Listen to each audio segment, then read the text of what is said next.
Hi everyone, welcome back to my channel. ಇವತ್ತು ಒಂದು special ರೆಸಿಪಿನ ಶೇರ್ ಮಾಡ್ತಾ ಇದ್ದೇನೆ. ತುಂಬ ಕ್ರೀಮಿಯಾಗಿ ಚೀಸಿಯಾಗಿ ಬ್ರೊಕೊಲಿ ಮಶ್ರೂಮನ್ನು ಮಾಡೋದು ಹೇಗೆ ಅಂತ ತೋರಿಸ್ಕೊಡ್ತೀನಿ. ಮೊದಲಿಗೆ ನಾನಿಲ್ಲಿ ಒಂದು ಸ್ವಲ್ಪ ಬ್ರೊಕೊಲಿಯನ್ನು ತೊಗೊಂಡು ನೀರಿಗೆ ಹಾಕಿಟ್ಕೊಂಡಿದ್ದೀನಿ. ಹಾಗೆ ಇವಾಗ ಸ್ವಲ್ಪ ಗ್ಯಾಸ್ ಮೇಲೆ ಸ್ವಲ್ಪ ನೀರನ್ನು ಬಿಸಿ ಮಾಡೋಕ್ಕೆ ಇಟ್ಕೊಂಡಿದ್ದೀನಿ. ಅದಕ್ಕೆ ವಾಶ್ ಮಾಡಿಟ್ಕೊಂಡಂಥ ಬ್ರೊಕೊಲಿ ಮತ್ತು ಸ್ವಲ್ಪ ಕಾರ್ನನ್ನು ನಾನಿಲ್ಲಿ ಹಾಕ್ಕೊಂಡು ಇದನ್ನು 2 ನಿಮಿಷ ಕುದಿಸ್ತೇನೆ. ಇದು ಒಂದು 2ರಿಂದ 3 ನಿಮಿಷ ಚೆನ್ನಾಗಿ ಕುದೀಲಿ. ಇಲ್ಲಿ ತನಕ ನಾನಿಲ್ಲಿ ಸ್ವಲ್ಪ ರೆಡಿ ಮಾಡಿ ಇಟ್ಕೊಳ್ತೇನೆ. ನಾನಿಲ್ಲಿ ಸ್ವಲ್ಪ ಕಾರ್ನ್ ತೊಗೊಂಡಿದ್ದೀನಿ, ಕ್ಯಾಪ್ಸಿಕಮ್ ತೊಗೊಂಡಿದ್ದೀನಿ, ಬೆಳ್ಳುಳ್ಳಿಯನ್ನು ಜಜ್ಜಿಟ್ಕೊಂಡಿದ್ದೀನಿ, ಸ್ವಲ್ಪ ಪನ್ನೀರ್ ತೊಗೊಂಡಿದ್ದೀನಿ, ಹಸಿಮೆಣಸಿನ್ಕಾಯಿ ತೊಗೊಂಡಿದ್ದೀನಿ, ಅದು ಆಪ್ಷನಲ್ಲು. ಹಾಗೆ ಸ್ವಲ್ಪ ಕೊತ್ತಂಬರಿ ಸೊಪ್ಪನ್ನು ನಾನು ಸೈಡಿಗೆ ಇಟ್ಕೊಂಡಿದ್ದೀನಿ. ಹಾಗೆ ಒಂದು ಸ್ವಲ್ಪ ಪ್ಯಾನಿಗೆ ನಾನಿಲ್ಲಿ ಸ್ವಲ್ಪ ಬಟರನ್ನು ಹಾಕ್ಕೊಳ್ತಾ ಇದ್ದೇನೆ. ಬಟರೆಲ್ಲ ಸ್ವಲ್ಪ ಮೆಲ್ಟ್ ಆದಮೇಲೆ ನಾನು ಇದಕ್ಕೆ 1 ಚಮಚ ಎಣ್ಣೆಯನ್ನು ಸಹ ಹಾಕ್ಕೊಳ್ತಾ ಇದ್ದೇನೆ. ಇಲ್ಲ ಅಂದರೆ ಅದು ತಡಕಾಗಿಬಿಡತ್ತೆ. ಸೊ ಅದರಿಂದ ಬಟರ್ ಜೊತೆಗೆ ಸ್ವಲ್ಪ ಎಣ್ಣೆಯನ್ನು ಸಹ ಹಾಕ್ಕೊಳ್ಳಿ. ಬಟರು ಮತ್ತು ಎಣ್ಣೆ ಸ್ವಲ್ಪ ಬಿಸಿ ಆಗ್ತಿದೆ ಅನ್ನೋವಾಗ ನೀವು ಇದಕ್ಕೆ ಕಟ್ ಮಾಡಿಟ್ಕೊಂಡಂತಹ ಮಶ್ರೂಮನ್ನು ನೀವು ಹಾಕ್ಕೊಂಡು ಲೋ ಫ್ಲೇಮಲ್ಲಿ ಇದನ್ನು ಚೆನ್ನಾಗಿ ಫ್ರೈ ಮಾಡಬೇಕು. ಫಸ್ಟಿಗೆ ಉಪ್ಪೆಲ್ಲ ಹಾಕೋದಕ್ಕೆ ಹೋಗಬೇಡಿ. ಹಾಗೆ ಇದನ್ನು ಮುಚ್ಚಿಟ್ಟು ಲಿಡ್ನ ಮುಚ್ಚಿಟ್ಟು ಫ್ರೈನೂ ಮಾಡೋಕ್ಕೆ ಹೋಗ್ಬೇಡಿ, ನೀರು ಬಿಟ್ಕೊಳ್ಳುತ್ತೆ. ಸೊ ಅದರಿಂದ ಹೀಗೆ ಓಪನ್ ಪ್ಯಾನಲ್ಲಿ ಇದನ್ನು ಫ್ರೈ ಮಾಡಿ ಲೋ ಫ್ಲೇಮಲ್ಲಿ. ಇದೇನು ನೀರು ಬಿಟ್ಕೊಳ್ಳುತ್ತೋ ಅದೆಲ್ಲ ಡ್ರೈ ಆಗಬೇಕು, ಅಲ್ಲಿ ತನಕ ನೀವು ಇದನ್ನು ಫ್ರೈ ಮಾಡಬೇಕು. ನಾನು ಇದಕ್ಕೆ ಸ್ವಲ್ಪ ಕ್ಯಾಪ್ಸಿಕಮನ್ನು ಸಹ ಆ್ಯಡ್ ಮಾಡ್ಕೊಳ್ತಾ ಇದ್ದೇನೆ. 2 ಜೊತೆಗೆ ಫ್ರೈ ಆದರೆ ತುಂಬ ಈಸಿ ಆಗುತ್ತೆ. ನಾನಿವಾಗ ಸ್ವಲ್ಪ ಬೆಂದಿದೆ, ಸೊ ಇವಾಗ ನಾನು ಸ್ವಲ್ಪ ಉಪ್ಪನ್ನು ಇದಕ್ಕೆ ಹಾಕ್ಕೊಳ್ತಾ ಇದ್ದೇನೆ. ಹಾಗೆ ಇದೇನು ನೀರಿದೆ ಅದೆಲ್ಲ ಡ್ರೈ ಆಗೋ ತನಕ ನಾನು ಇದನ್ನು ಫ್ರೈ ಮಾಡ್ಕೊಳ್ತೇನೆ. ನೋಡಿ, ಡ್ರೈ ಆಗ್ತಾ ಬಂದಿದೆ ನೀರು. ಈ ಥರ ಡ್ರೈ ಎಲ್ಲ ಆದಮೇಲೆ ಇದನ್ನು ಸೈಡಿಗೆ ತೆಗೆದಿಟ್ಕೊಳ್ಳಿ. ಹಾಗೆ ಗ್ಯಾಸ್ ಮೇಲೆ ಒಂದು ಪಾತ್ರೆಗೆ ಸ್ವಲ್ಪ ಬಟರನ್ನು ಹಾಕ್ಕೊಳ್ಬೇಕು.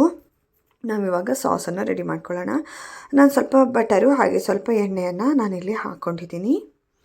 ಎಣ್ಣೆ ಬಟರು ಸ್ವಲ್ಪ ಇದಾದಮೇಲೆ ನಾನು ಇದಕ್ಕೆ ಕಟ್ ಮಾಡಿ ಜಜ್ಜಿಟ್ಕೊಂಡಂತಹ ಬೆಳ್ಳುಳ್ಳಿಯನ್ನು ನಾನು ಇದಕ್ಕೆ ಹಾಕ್ಕೊಳ್ತಾ ಇದ್ದೇನೆ. ಫ್ಲೇಮ್ ಬಂದು ಲೋ ಅಲ್ಲೇ ಇಟ್ಕೊಳ್ಳಿ. ಬೆಳ್ಳುಳ್ಳಿ ಚೆನ್ನಾಗಿ ಫ್ರೈ ಆಗಬೇಕು. ಫ್ರೈ ಆದಮೇಲೆ ನಾನಿಲ್ಲಿ 2 ಚಮಚ ಮೈದಾ ಹಿಟ್ಟನ್ನು ಹಾಕ್ಕೊಳ್ತಾ ಇದ್ದೇನೆ. ಮೈದಾ ಹಿಟ್ಟು ಲೋ ಫ್ಲೇಮಲ್ಲಿ ಬೆಣ್ಣೆಯಲ್ಲೇ ಇದನ್ನು ಚೆನ್ನಾಗಿ ಫ್ರೈ ಆಗಲಿ.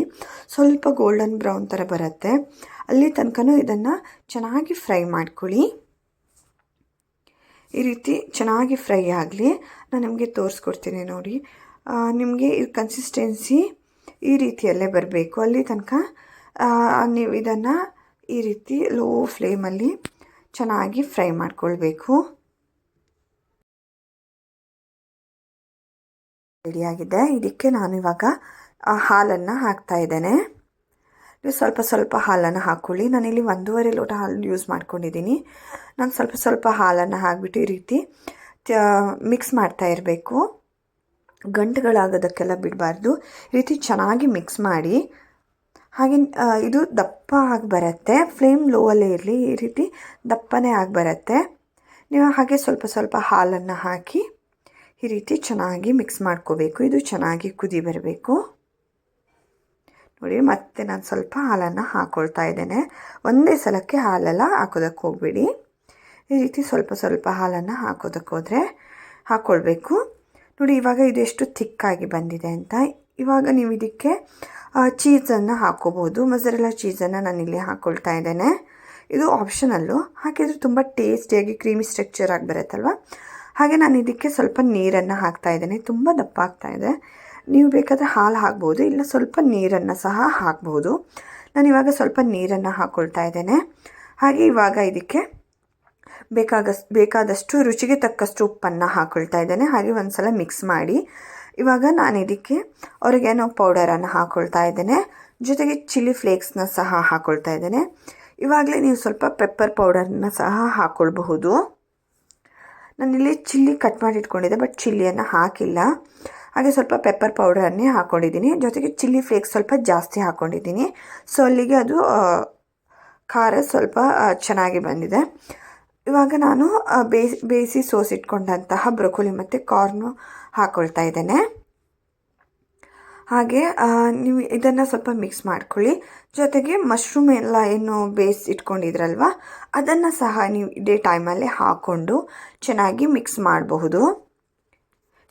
ಇದಕ್ಕೆ ನೀವು ಬೇಯಿಸಿಟ್ಕೊಂಡಂಥ ಪಾಸ್ತಾ ಹಾಕ್ಕೊಂಡ್ಬಿಟ್ರೆ ವೈಟ್ ಸಾಸ್ ಪಾಸ್ತಾನೇ ಆಗಿಬಿಡತ್ತೆ. ಜೊತೆಗೆ ನಾನಿಲ್ಲಿ ಸ್ವಲ್ಪ ಪನ್ನೀರು ಇತ್ತು, ಸೊ ಅದನ್ನು ನಾನು ಪನ್ನೀರನ್ನ ಸಹ ಹಾಕ್ಕೊಂಡಿದ್ದೀನಿ. ನಾನು ಇದನ್ನು ಸೈಡ್ ಡಿಶ್ ಆಗಿ ಯೂಸ್ ಮಾಡಿದ್ದೀನಿ ಇವತ್ತು. ನಾನಿವತ್ತು ಸ್ವಲ್ಪ ಗ್ರೀನ್ ಪೀಸ್ ಪಲಾವ್ ಮಾಡ್ಕೊಂಡಿದ್ದೆ, ಅದಕ್ಕೆ ನಾನು ಸೈಡ್ ಡಿಶ್ ಆಗಿ ಯೂಸ್ ಮಾಡಿಕೊಂಡು ತಿಂದಿದ್ದೀನಿ. ತುಂಬಾ ಟೇಸ್ಟಿಯಾಗಿ ಬಂತು. ಹಾಗೆ ಲಾಸ್ಟಿಗೆ ಇದಕ್ಕೆ ಸ್ವಲ್ಪ ಕೊತ್ತಂಬರಿ ಸೊಪ್ಪನ್ನು ನಾನಿಲ್ಲಿ ಹಾಕ್ಕೊಂಡಿದ್ದೀನಿ. ನೀವು ಈ ಟೈಮಲ್ಲಿ ಸ್ವಲ್ಪ ಉಪ್ಪನ್ನೆಲ್ಲ ಟೇಸ್ಟ್ ಮಾಡ್ಕೊಳ್ಳಿ, ಉಪ್ಪೆಲ್ಲ ಕಡಿಮೆ ಆಗಿದೆ ಅಂದರೆ ಹಾಕ್ಕೊಳ್ಬೋದು. ಇದು ಸೈಡ್ ಡಿಶ್ ಆಗಿ ತಿನ್ನೋದಕ್ಕೆ ತುಂಬಾ ಟೇಸ್ಟಿಯಾಗಿರುತ್ತೆ, ತುಂಬಾ ಚೆನ್ನಾಗಿ ಅನಿಸುತ್ತೆ. ಮಕ್ಕಳಿಗೆ ಸಹ ತುಂಬಾ ಇಷ್ಟಪಟ್ಟು ತಿಂತಾರೆ. ಕ್ರೀಮಿಯಾಗಿ ಚೀಸಿಯಾಗಿರೋದ್ರಿಂದ ಅವರು ತುಂಬಾ ಇಷ್ಟಪಟ್ಟು ತಿಂತಾರೆ. ನೀವು ಇದಕ್ಕೆ ಬೇಯಿಸ್ಕೊಂಡಂಥ ಪಾಸ್ತಾ ಹಾಕ್ಕೊಂಡ್ರೆ ಇದು ಪಾಸ್ತಾ ಆಗುತ್ತೆ. ಇಲ್ಲ ನೀವು ಇದನ್ನು ರೈಸ್ ಜೊತೆಗೂ ಸಹ ತಿನ್ಬೋದು. ನೋಡಿ ಎಷ್ಟು ಸ್ವಲ್ಪ ತಣ್ಣಗಾಗೋದಕ್ಕೆ ಬಿಟ್ಟಿದ್ದೀನಿ, ಇವಾಗ ಸ್ವಲ್ಪ ತಣ್ಣಗಾಗಿದೆ. ನೋಡ್ಬೋದು ನೀವು ಕ್ರೀಮಿ ಟೆಕ್ಸ್ಚರ್ ಎಷ್ಟು ಚೆನ್ನಾಗಿ ಬಂದಿದೆ ಅಂತ. ನೀವು ಸಹ ಖಂಡಿತ ಈ ರೀತಿ ಒಂದು ಸಲ ಟ್ರೈ ಮಾಡಿ. ಇವಾಗ ಇದು ರೆಡಿಯಾಗಿದೆ. ನಾನು ಇದನ್ನು ರೈಸ್ ಜೊತೆಗೆ ಸರ್ವ್ ಮಾಡ್ತಾ ಇದ್ದೇನೆ. ನೀವು ಸಹ ಈ ರೀತಿ ಒಂದು ಸಲ ಟ್ರೈ ಮಾಡಿ ಬಂದು ಕಮೆಂಟ್ಸ್ ಮಾಡಿ. Thank you for watching. Please subscribe to my channel. Thank you.